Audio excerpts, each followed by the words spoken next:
Voting हो रही है, क्या नजर आता है आपको भविष्य? देखिए, सबसे पहले तो मैं न्यूज़ 18 के दर्शकों को मतदान की अपील करूंगा, क्योंकि पंचायती राज लोकतंत्र की रीढ़ मानी जाती है और गांवों की सरकार बनती है, तो मतदाता अधिक से अधिक वोट करें। और जहां तक बात है इस मतदान को कैसे देखते हैं, तो आज मैं बात करता हूं गांधी जी के स्वप्न ग्राम स्वराज की। कांग्रेस पार्टी के द्वारा इसे पूरी तरह से खंडित किया गया, क्योंकि जो चुनाव आज पहले 21 जिलों के होते हैं, फिर 6 जिलों के होते हैं, तो पूर्ण रूप से इसे तार तार करके खंडित कर दिया गया और कहीं ना कहीं ये ग्राम विकास में बाधक बन रहे हैं। ठीक है। अवधेश आकोदिया जी, सर कितना उपचुनाव नजदीक है सर? उससे पहले पंचायत चुनाव, और हमने देखा विधायकों की, पूर्व विधायकों की सिफारिशों पर टिकट दिए गए, कई बड़े चेहरे पंचायत चुनाव में जुट गए और मत की अपील की, वोट की अपील की। किस तरह से पंचायत चुनाव सीढ़ी बनेंगे उपचुनाव में? सुमित जी, देखिए, जो हमारे राजस्थान में ये परंपरा रही है कि जिसकी राज्य में सत्ता होती है उसी की गांव में सरकार बनती है। लेकिन जो पहला दौर हुआ था पंचायत चुनाव का, उसमें इस ट्रेंड को भारतीय जनता पार्टी ने तोड़ा था और कांग्रेस को करारी शिकस्त मिली थी। भाजपा की भारी जीत उस चुनाव में हुई थी। उसके बाद लेकिन जो दूसरा दौर हुआ उसमें कांग्रेस ने सफलता हासिल की और भाजपा को उतनी सफलता नहीं मिली जितनी पहले दौर में पार्टी को मिली थी। ये वाला जो दौर है पंचायत चुनाव का, हालांकि 2 ही जिले इसमें आते हैं, 2 ही जिलों में का जो पहला चरण है मतदान का वो आज हो रहा है। लेकिन इसके राजनीतिक मायने हैं दोनों राजनीतिक दलों के लिए। और इसके अलावा जो 2 विधानसभा की सीटों पर जो उपचुनाव हो रहा है, क्योंकि उससे पहले इसके रिजल्ट आ जाएंगे, वहां पर वोटिंग होगी उससे पहले, तो उसका निश्चित रूप से एक मनोवैज्ञानिक असर जो 2 सीटों पर उपचुनाव हो रहा है विधानसभा का, उस पर पड़ेगा। और जो ओवरऑल असर पड़ेगा राजनीति पर वो तो दिखेगा ही। और यही कारण रहा कि तमाम नेता जुट गए। हाँ, बिल्कुल बिल्कुल। जो दोनों राजनीतिक दल हैं उनके जो शीर्ष नेता हैं वो पंचायत चुनाव की तैयारियों में जुटे हुए हैं। पूरी तरह से कमान उन्होंने संभाल रखी है। जिलों में कोई मंत्री हैं, प्रभारी मंत्री हैं, भारतीय जनता पार्टी के जो शीर्ष नेता हैं, प्रभारी जो लगाए गए हैं वहाँ पर, वो लगातार टिकट वितरण से लेके और बाद में चुनाव प्रचार तक, और बाद में किस तरह से जो उम्मीदवार होंगे वो, क्योंकि यहाँ पर जो पंचायत समिति के सदस्य जीतेंगे वो प्रधान बनाएंगे, जिला परिषद के सदस्य जीतेंगे वो जिला प्रमुख बनाएंगे, किस तरह से उनकी बाड़ेबंदी करके रखनी है, क्योंकि अल्टीमेटली जो टैली देखी जाती है वो प्रधान की और जिला प्रमुख की देखी जाती है। तो आपने पहले भी देखा है किस तरह से जोड़ तोड़ करके और जिला प्रमुख और प्रधान बनाए जाते हैं। तो अभी से बाड़ेबंदी की भी प्रक्रिया स्टार्ट हो गई है। तो दोनों राजनीतिक दलों के नेताओं ने पूरी तरह से इसमें जोड़ लगा रखा है। लेकिन अवधेश जी, मुझे बताइए, गांव की सरकार है सर, और किसान तो अब केंद्र में बैठी सरकार से भी नाराज नजर आ रहा है। किसानों के ऊपर तो हनुमानगढ़ में राज्य सरकार ने भी लाठियां बरसवा दी थी। तो किस तरह से उनका मूड स्विंग होगा इस दौरान, आज वोटिंग के दौरान?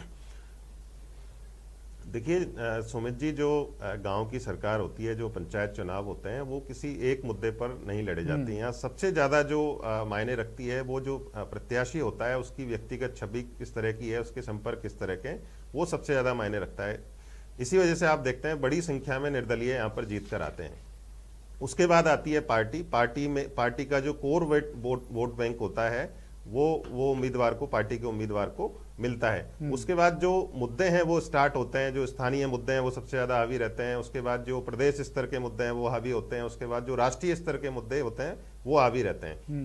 तो जहां तक किसान आंदोलन का सवाल है, मुझे नहीं लगता पंचायत चुनाव में बहुत ज्यादा असर उसका पड़ेगा। जो तात्कालिक मुद्दे हैं, जैसे अभी गाँव में किसानों को खाद की बड़ी समस्या आ रही है, बड़ा क्राइसिस है, तो ये चुनाव में निश्चित रूप से असर डाल सकता है। लेकिन किसान आंदोलन का बहुत ज्यादा इस पर असर पड़ता हुआ मुझे दिखाई नहीं देता है। हालांकि जो पहला दौर हुआ था पंचायत चुनाव का, उसमें जब भारतीय जनता पार्टी को भारी जीत मिली थी, तो भाजपा के राष्ट्रीय नेताओं ने भी ये प्रचारित किया था कि देखिए, किसान भले ही आंदोलन कर रहे हैं लेकिन जो गांव का किसान है वो हमारे साथ है, और राजस्थान के पंचायत चुनाव ने इस पर मोहर लगा दी है। लेकिन जब दूसरा दौर हुआ जब उसमें बीजेपी को उतनी जीत नहीं मिली, कांग्रेस उसमें जीती, तो ये सारे के सारे जो तर्क हैं वो उलट गए पूरी तरह से। तो मुझे नहीं लगता है कि किसान आंदोलन का बहुत ज्यादा असर पंचायत चुनाव पर पड़ेगा। कविराज जी, देखिए अवधेश जी भी बता रहे हैं जिस तरह से पहले चरण में ठीक है आपको थोड़ी बढ़त मिली, दूसरे में आप थोड़े पिछड़े, इस बार आप क्या देख पा रहे हैं, कहाँ देख पा रहे हैं खुद को?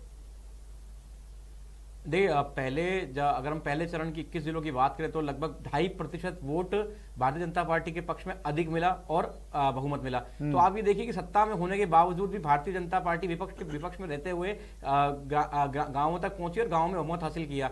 और यदि हम बात करें तो उसके बाद 6 जिलों के हुए चुनाव में तो लगभग स्थिति थोड़ी सी भारतीय जनता पार्टी पिछड़ी, लेकिन फिर भी आप देखिए कि सत्ता का और पूरी मशीनरी के दुरुपयोग के बावजूद भी भारतीय जनता पार्टी लगभग कड़ी टक्कर 6 जिलों में दे पाई।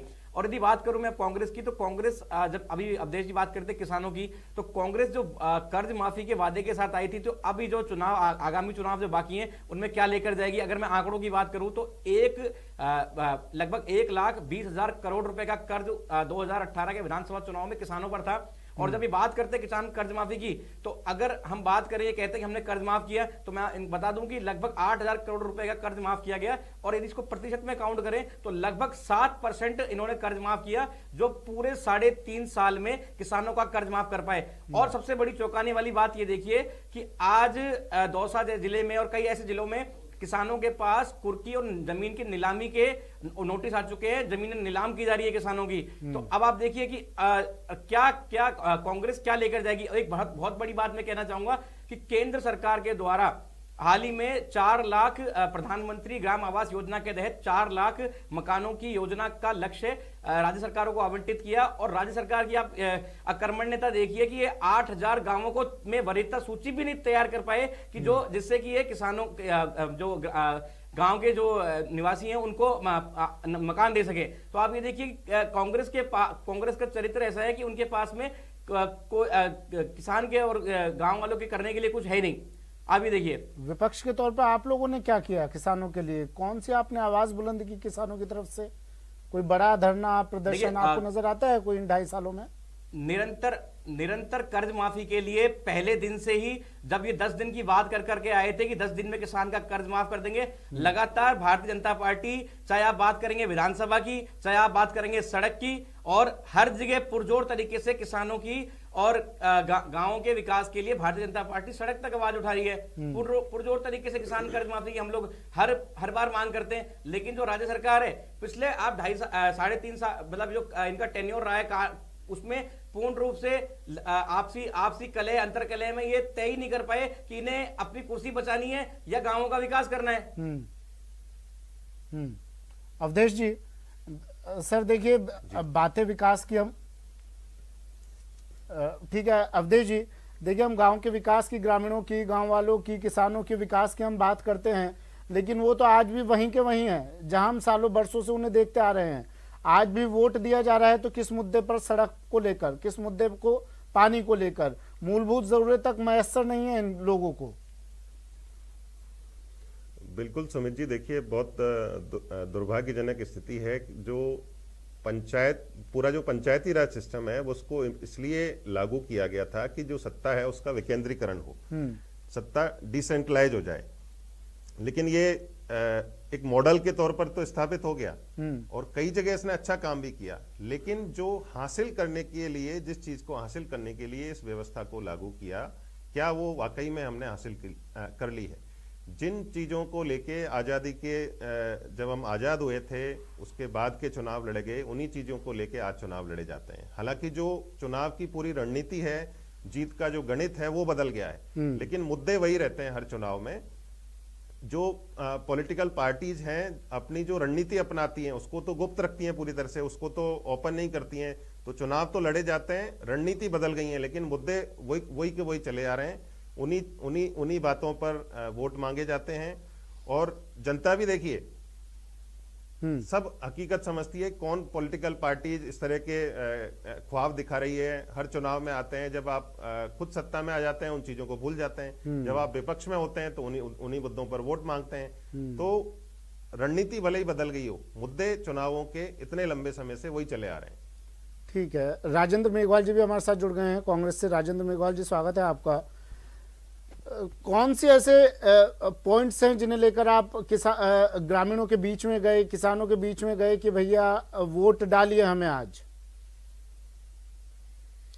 देखिए सुमित जी, जहाँ तक मतलब ग्रामीण विकास की बात है या ग्रामीण भारत की बात है, तो मैं आपको यहाँ बताना चाहता हूँ कि देश के पहले प्रधानमंत्री पंडित जवाहरलाल नेहरू जी के नेतृत्व में राजस्थान की धरती नागौर से ही देश में पंचायत राज की शुरुआत हुई थी 2 अक्टूबर 1959। तो यहाँ पर ये बताना जरूरी है कि कांग्रेस पार्टी ने किसानों के लिए, ग्रामीण भारत के लिए क्या किया है। आपको पता होगा 1947 में जब देश आज़ाद हुआ था तो देश के इंफ्रास्ट्रक्चर की और देश के अंदर शिक्षा की या साक्षरता की क्या स्थिति थी, ऊर्जा उत्पादन की क्या स्थिति, सड़कों की क्या स्थिति थी, खाद्यान्न उत्पादनों की क्या स्थिति थी।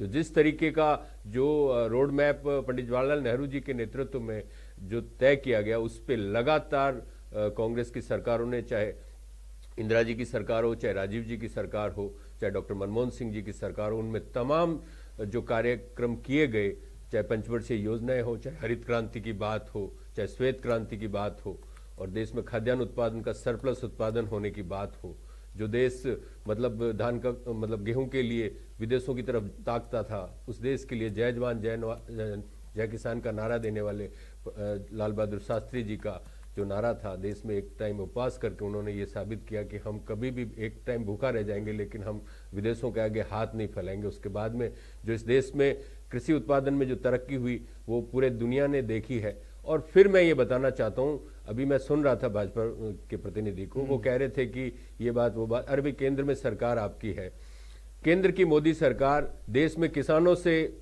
उनकी आय दुगनी करने का वादा 2022 फरवरी मतलब 2-3 महीने बाकी है, दुगनी करने का वादा करके सत्ता में आई थी। और वो सरकार आज मतलब किसानों की आय कई गुना बढ़ गई है। आज डीजल 100 से पार, कल ही मैंने 104 रुपए से अधिक का डीजल है, 115 के आसपास पेट्रोल आ गया है, 100,000 के करीब आपका गैस सिलेंडर पहुंच गया है। अरे भाई क्या हालात हो गए हैं। आप देखिए इस देश के अंदर गरीब आदमी को मारने का इस सरकार ने पूरा का पूरा योजना बना ली है। मतलब 1000 रुपए का सिलेंडर, उज्ज्वला योजना की ये बात करते हैं, मैं कहता हूं उज्ज्वला योजना के अंदर 70% उपभोक्ताओं ने दोबारा सिलेंडर ही नहीं भरवाया। ये कैसी बात करते हैं, योजनाओं के नाम बदल के इन्होंने ये सब किया है। और किसानों के कर्ज माफी की ये बात करते हैं ना, तो इनके मुंह से तो किसानों का शब्द ही उचित नहीं लगता है, क्योंकि किसानों से इन्होंने एक झूठा वादा किया कि 2022 तक हम आपका मतलब आय को दुगना करेंगे। मैं इनसे पूछना चाहता हूं, दुगना क्या, आप तो ये बता दीजिए किसानों की मतलब लागत कितने गुना बढ़ी है, इस बात का जवाब दीजिए। डीजल की, डीएपी की क्या हालत है,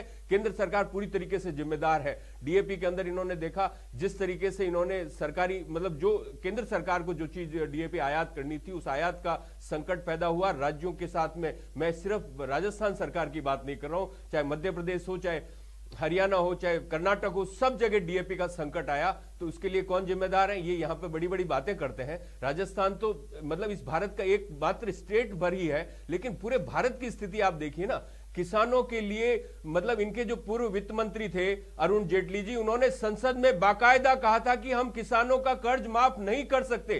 तो आज इस बात के लिए कहे, ये किस बात की बात करते हैं? राजस्थान सरकार ने यूपीए 2 का कार्यकाल था। सुन लीजिए एक मिनट सुन लीजिए। 72,000 करोड़ का कर्ज यूपीए 2 के कार्यकाल में डॉक्टर मनमोहन सिंह के राज में माफ किया गया था। देश के अंदर अगर मनरेगा की जो क्रांतिकारी योजना की शुरुआत थी, ग्रामीण रोजगार गारंटी की योजना दी गई, तो वो कांग्रेस के शासन में दी गई। तीसरी बार ये सारी बातें मैं बताना चाहता हूं। गहलोत की सरकार बनी, कर्ज माफी हो गया तमाम किसानों का। सर मेरी बात सुन लीजिए सुमित जी, मुझे पता था आप यही सवाल पूछेंगे, मुझे पता था ये सवाल पूछेंगे। मैं आपको ये बताना चाहता हूं कि राजस्थान में अपने हिस्से का जितना भी कर्ज माफ किया जा सकता था कोऑपरेटिव बैंकों का, राजस्थान ने कर दिया। उसके बाद केंद्र सरकार को यह चिट्ठी लिखी कि जो व्यावसायिक बैंक अपने घोषणा पत्र में कहा था सर बताइए, आपने घोषणा पत्र में कहा था कि कोऑपरेटिव बैंक का हम माफ करेंगे, इस बैंक का नहीं करेंगे, ये बात मेंशन की थी आपने। सुन लीजिए सुमित जी, ये अंडरस्टूड बात है कि कर्ज पूरा का पूरा व्यावसायिक बैंकों का भी होता है और नेशनलाइज्ड बैंकों का भी होता है। इसके अंदर ये किसी को बताने की जरूरत नहीं है। केंद्र सरकार और राज्य कोई अलग अलग नहीं है, देश का संघीय स्वरूप है, आपको पता होना चाहिए। ये देश है ना, राज्यों का संघ है, और राज्यों की जितनी जिम्मेदारी उतनी की उतनी केंद्र की जिम्मेदारी होती है। केंद्र ने कृषि कानून ला दिए, क्या राज्यों के हित में राज्यों से बात की? आप बताइए ना, राज्यों से केंद्र ने बात नहीं की और कृषि कानून ला दिए। आज मैं ये कहता हूँ, हरियाणा में, पंजाब में, गंगानगर, मतलब यहाँ पे जा नहीं सकते। आपकी बात का जवाब ले लेता हूं मैं। कविराज जी बोलिए। ये दूर फिरते रहते हैं। मैं नहीं बोलूंगा सर, कविराज जी जवाब दे देंगे आपकी बात का, फिर मैं कुछ सवाल के साथ आपके पास फिर लौट रहा हूँ। कविराज जी जवाब दे दीजिए पहले इन बातों का, फिर मैं राजेंद्र जी आपका बात कर रहे थे। अब ये बात कर रहे थे, आपने आपके कांग्रेस के देश के सबसे बड़े नेता राहुल गांधी जी फिंगर टिप्स में 10 दिन गिना रहे थे, संपूर्ण कर्ज माफी का वादा किया था। आपने कहीं अपने घोषणा पत्र में मेंशन नहीं किया था नियम शर्त। आप उस समय आपने उस समय क्यों नहीं कहा कि हम नियम और शर्तें लगाएंगे कि हम इतना कर्ज माफ करेंगे? इन्होंने स्टार लगाया था नीचे, आपने उन्होंने एक स्टार लगाया था, टर्म्स एंड कंडीशन अप्लाई। आप सुनिए, भारतीय जनता पार्टी के पिछले शासनकाल में 50,000 रुपए का तुरंत कर्ज माफ किया गया, प्रत्येक किसान को लाभ मिला, 50,000 रुपए का कर्जा माफ किया गया। और अभी बात कर रहे थे डीजल पेट्रोल की, तो आप एक बात सुनिए, जीएसटी काउंसिल की बैठक में क्यों नहीं अशोक गहलोत सरकार ने यह कहा कि आप पेट्रोल डीजल को जीएसटी के दायरे में लाइए? अशोक गहलोत सरकार ने तुरंत हाथ। अरे हमारे तो मैनिफेस्टो में था, आप लोग लागू कीजिए ना। आपने जीएसटी का पैसा अभी तक राज्यों को नहीं दिया है। कंपनसेशन की बात कीजिए, आपको पता नहीं है ना, आप लोग देखते नहीं है। आप अपना घोषणा पत्र पढ़ के आइए पहले, उसके बाद बात कीजिए। केंद्र सरकार निरंतर तेल निर्यातक देशों से मीटिंग कर रही है, निरंतर काम चालू है।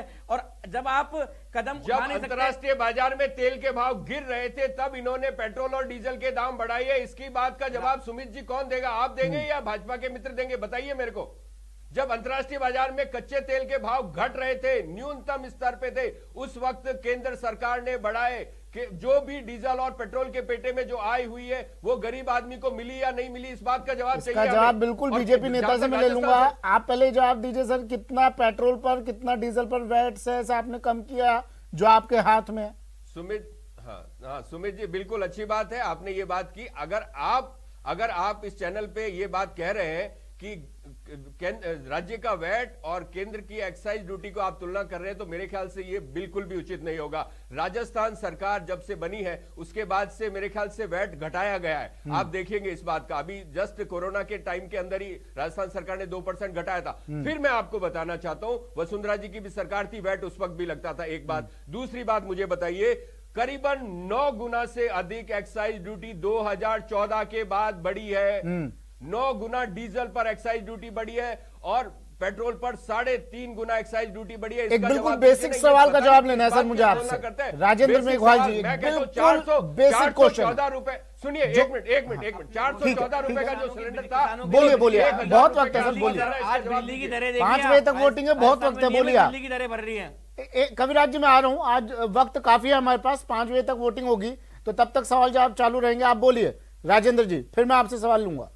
जी, मैंने आपको गैस, पेट्रोल और डीजल की बात बताई। मैं इसी का बताना चाहता था कि 2014 के अंदर जब हमारी सरकार मई के अंदर बदली, उस वक्त 414 रुपए का सिलेंडर था और उसके साथ में गैस सब्सिडी भी आती थी उपभोक्ता के खाते में। अब ना तो सब्सिडी आती है और ना ही उसको सस्ता गैस मिलता है। ये कहते थे बहुत हुई महंगाई वार, अब की बुलाओ मोदी सरकार। अरे भाई क्या बात करते हो आप? 1000 रुपए का गैस सिलेंडर दे रहे हो गरीब आदमी को, जिसका रोजगार छिन गया, जिसकी कारोबार छिन गया, जिसका सब कुछ, थड़ी पटरी वाले लोग बेरोजगार हो गए। गरीबों को देखा इस देश ने कैसे दिल्ली से, बॉम्बे से, मतलब कहां से दूर सुदूर इलाकों किसानों के खाते में पैसा जा रहा है सर हर महीना।